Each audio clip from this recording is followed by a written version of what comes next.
this is the best thing you could do for yourself, Isabel. To be with her like this. You'll learn plenty from her. I mean, your booby knows how to fight. I should know. I saw the muscle. You know, you should write down what she tells you. Every word of it. These are diamonds she gives to you. I mean, I keep a little notebook for this very purpose. I put it down. Whenever the idea is clear to me, I put it down, and questions too, because when they're clearly in my head, I like to see them on the page. And I leave room for the answers.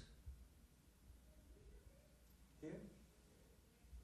There's a question I've been looking at. How do I talk to Isabel? It's hard. You know, this business of getting acquainted. I mean, you want to say the right thing. You want to show the other person the best stuff you've got.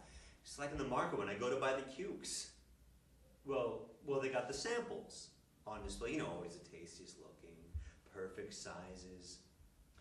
You know, one summer, when I was a boy, my papa got me a job working in the wholesale produce market, so I would know the other side of the business better. Also to see the world a little, I think.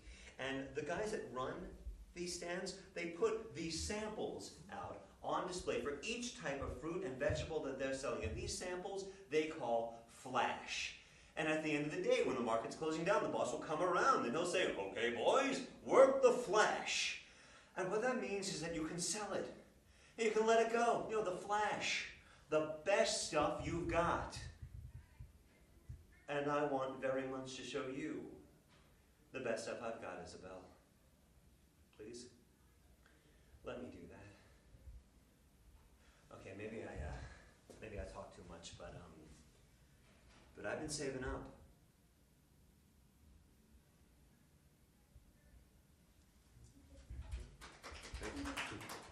Okay, joke?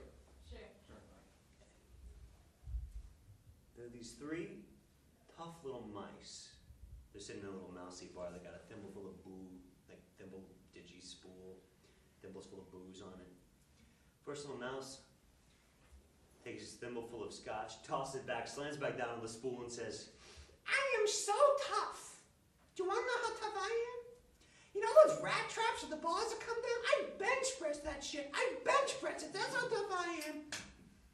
Next little mouse looks at the other two, takes his thimble full of tequila, tosses it back, slams back down on the spool and says, you think you're tough? I will tell you how tough I am. You know those decon tablets they use to try and poison us? I grind that shit up into my coffee and I drink it. That is how tough I am. The little mouse looks at the other two, takes a thimble full of Bombay Original dry gin, tosses it back, slams it back down on the spool, gets up, puts on his little mousy leather jacket, turns to go. The other two mice say, hey, where you going? Going home to fuck the cat.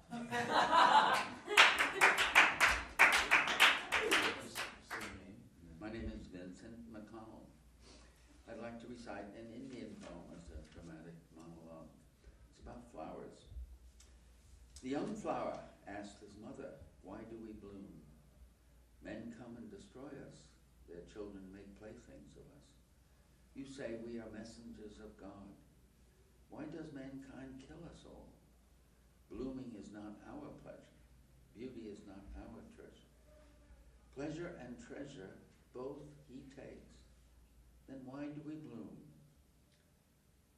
Man is kind, men are cruel, said a great poet many years ago. Do not worry, my dear child. Growing is our nature, destruction is theirs. We are here to give the world the message of God. He takes us to decorate his palace. He takes us to offer us to his God. He takes us to garland his beloved. Our touch makes him tender. Our touch makes him humble. If we do not bloom, he will be cruel, like a broom sweeping from the world all the happiness God has built. My dear child, we will bloom with all the pains of existence to make him kind and keep him in peace. Welcome. What's that called? Say again. What's It's called The Pursuit of Happiness. Oh, yeah. Okay. Yes. So, Any questions? All right. Thank you. okay, that's it? Yep. You don't want to come in? I brought Oh, along, yeah. sure. If you're I not- brought along a couple of jokes. Okay. Oh, I all right. was Absolutely. Okay. useless. Yeah. Make you smile. They're about marriage. I'm a former judge in the family court in Brooklyn, sitting next to Judge Judy. Heard a lot of matrimonial cases, also in Supreme Court. So these two are about marriage. I've been married. I'm not married. And I have children and grandchildren.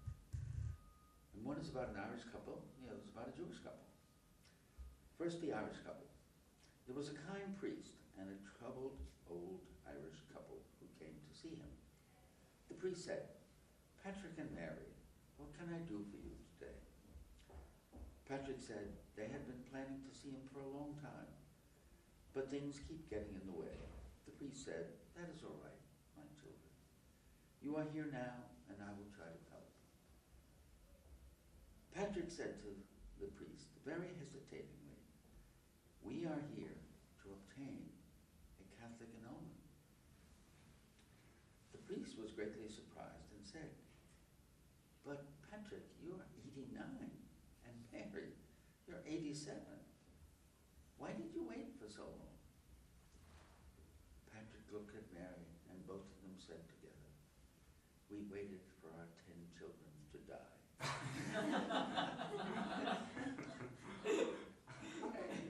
That was okay. Now the Jewish couple.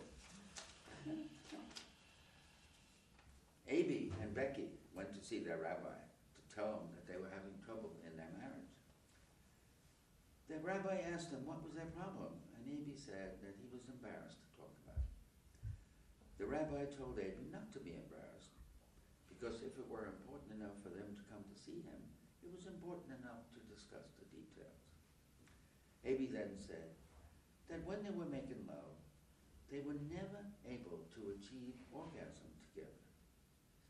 As Abby would blurt out something like, "I'm coming, I'm coming," and Becky would totally turn off and shut down. The rabbi said, "That's simple. Why not, instead of saying that coarse phrase, 'I'm coming,' just say, 'I'm sailing'?"